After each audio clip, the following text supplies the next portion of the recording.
These little cookies are the healthiest cookie you are ever going to eat.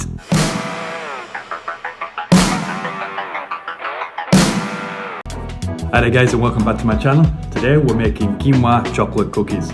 First we have to pop the quinoa, so make sure you give it a good rinse to get all them horrible pesticides and chemicals off, and get them drying out on a paper towel.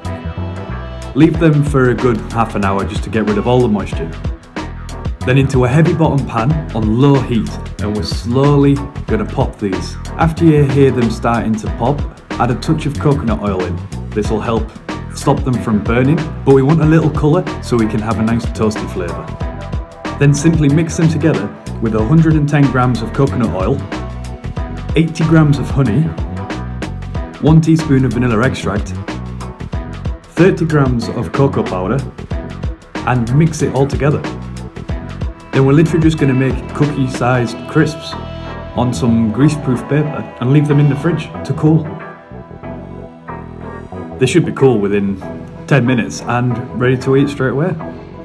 And there you go, the healthiest cookie you are ever going to eat. If you like this video, be sure to subscribe and I'll see you in the next one.